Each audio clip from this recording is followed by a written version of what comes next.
On July 16th of 1911, Virginia Catherine McMath, or more famously known as Ginger Rogers, was born.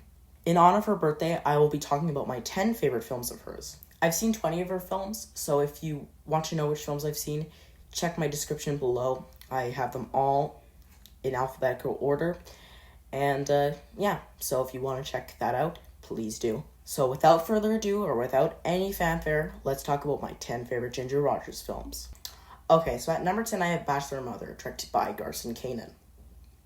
This movie's pretty good. I don't love it, though, but Ginger and David Niven have great chemistry, and it elevates the film to a certain extent. This is also a movie that takes place around the Christmas season, so I'd recommend this to anyone who's looking for a classic Christmas movie to watch during Christmas time. At number 9, I have the underrated Roxie Hart from the great William Wellman. What you got here is a solid movie with great performances from Ginger and Adolphe Menjou. It goes in a different direction than I was expecting, but I still liked it the whole way through.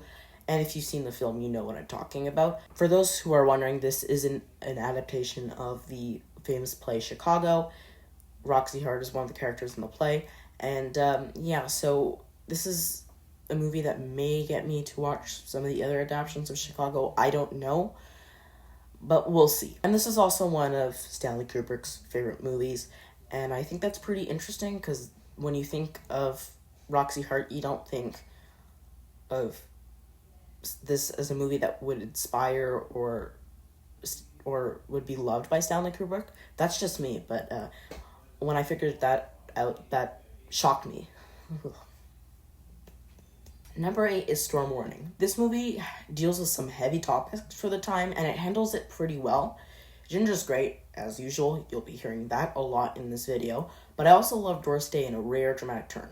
The ending is shocking, but I wasn't a fan of it. This is one of the few times I think a happy ending would have worked better. And, but that's just my opinion. I still love this movie, though, and it's the first movie on this list that I would thoroughly recommend. Next up, at number 7, I have Once Upon a Honeymoon, directed by Leo McCarey.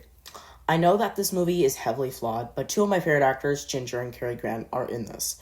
They have great chemistry, and I also think that's what makes this film so enjoyable. I do have my own problems with it, though. It's a little all over the place, and it doesn't know whether or not it wants to be a drama or a comedy, and it's also a little long. Personally, I would have probably shed about 10 to 15 minutes of this movie, and I think it would have flowed and worked much better. Nevertheless, I still love it, and I think it's a guilty pleasure of mine. And it actually is one of my favorite Cary Grant films of all time. It ranks in, my top 15, actually. So, for all the Once Upon a Honeymoon haters, I'm sorry. Number 6 is Vivacious Lady from the amazing George Stevens. James Stewart is the leading man in this one, and I think Ginger and him have amazing chemistry. They're perfect together, and he's possibly my favorite co-star of Ginger's outside of Fred Astaire, obviously. My favorite part of this film is when Ginger's character, Francie, and Frances Mercer's character, Helen, get into a fight. In fact, this is so good that I'll have to play you a clip. And here it is. Couldn't take the last piece. Now, what did you do that for? I'm only going to have to hit you right back. Why, you contemptible little blonde, how dare you slap me? You can't get away with that. Who do you think you are? There, and that's one for you, and there's plenty more where that came from, and I won't keep still. I won't.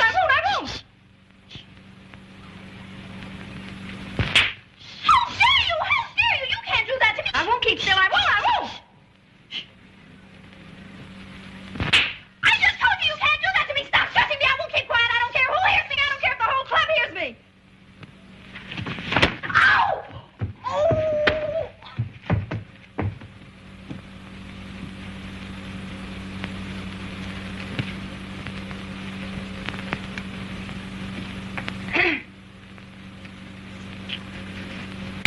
All right, put him up. So, you want to talk to the old man, eh? Yeah, right. Strong and healthy, and yet he has to come to the old man.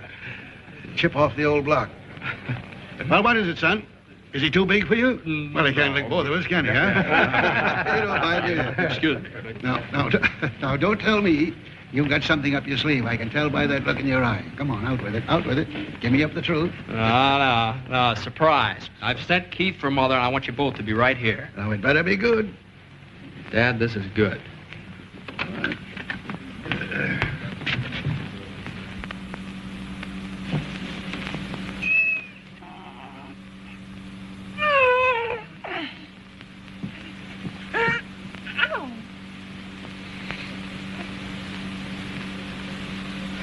Now we've cracked the top 5, starting off with Carefree, the 1938 Mark Sandrich-directed musical comedy starring Fred Astaire and Ginger Rogers.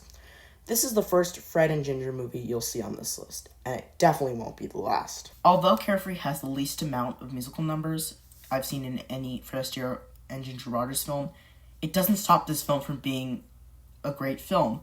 It's actually pretty funny, and it has a marvelous cast that includes Ralph Bellamy and one of my favorite character actors of all time, and that is obviously Jack Carson.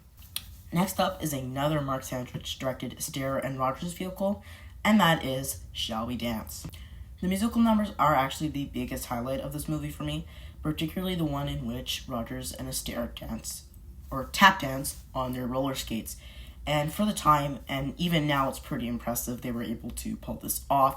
I think this is my favorite number that they ever did, and that's saying something because I love the majority of the musical numbers they did. And, but this one is probably my favorite.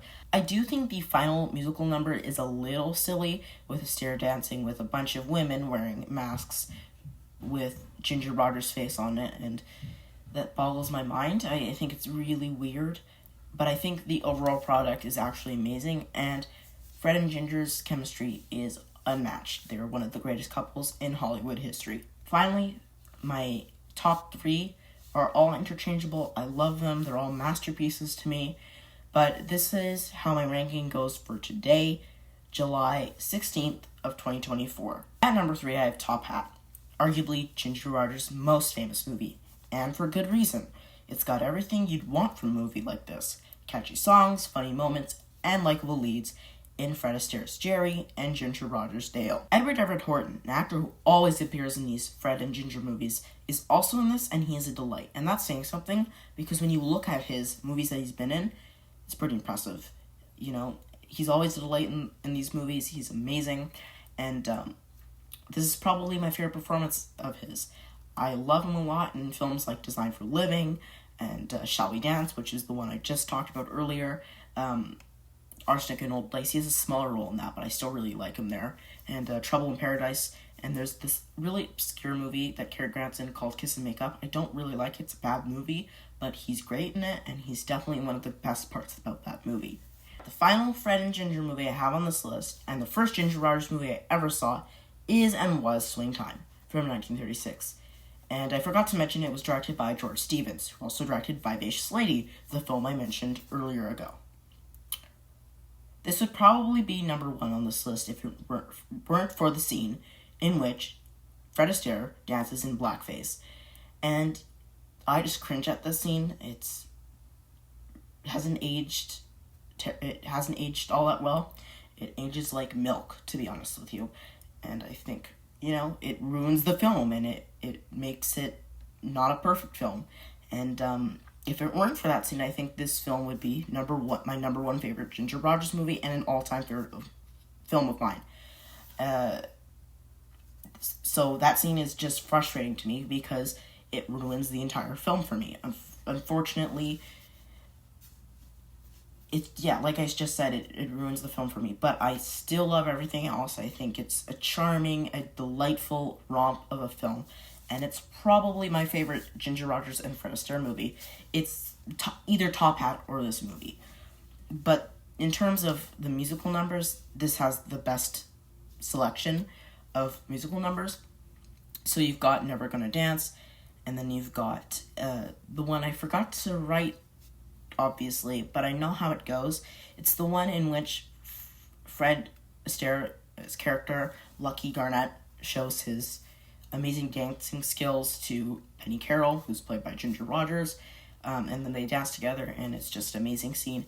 I know how it goes. I know the melody, but I just don't want to hum it because I don't want to embarrass myself. But if you know the title of that song, please write it in the comments below, because just to fill it in. So yeah, I think overall this movie is great though, and I need to pick up the Criterion because this is actually the only Fred Astaire and Ginger Rogers movie that has a Blu-ray release. I'm hoping Warner Archive does the rest of them, but that is talk for another day. So for my number 1, I was debating at putting this at 2, but the more I thought about it, the more I'm just... entranced by it is Stage Door from 1937, directed by the great Gregory LaCava. That's the name I always mess up on, but at least I got it right this time. It has a wonderful cast that consists of Katharine Hepburn, Ginger Rogers, obviously, a young Lucille Ball, and Gail Patrick. And then there's also Eve Arden and Adolphe Menchou. So it's a pretty stacked cast.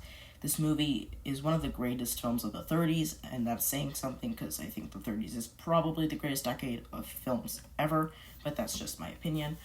But this film is normally classified as a screwball comedy, but near the end of the film, it goes into a complete drama, and it, goes in an unexpected direction. This film is very emotional. I was actually crying by the end of it because it was, like I said, very emotional. And, it doesn't shy away from being sad.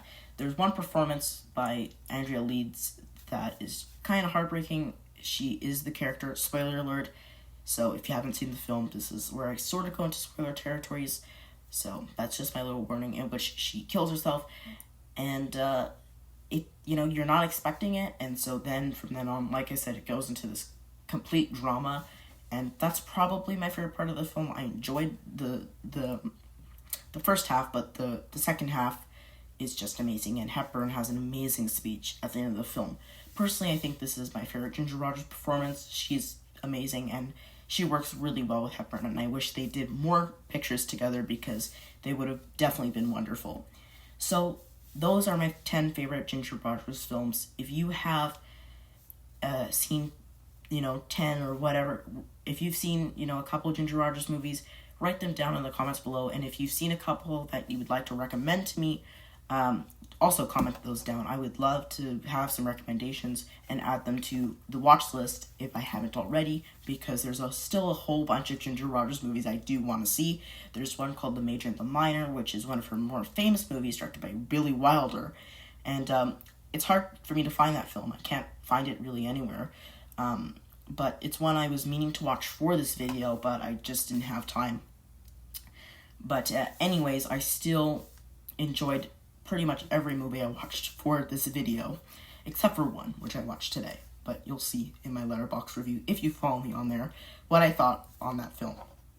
Sorry.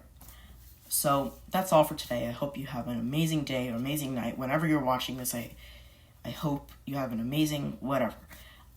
So, that's it for today. I'll see you next time, and that's a wrap.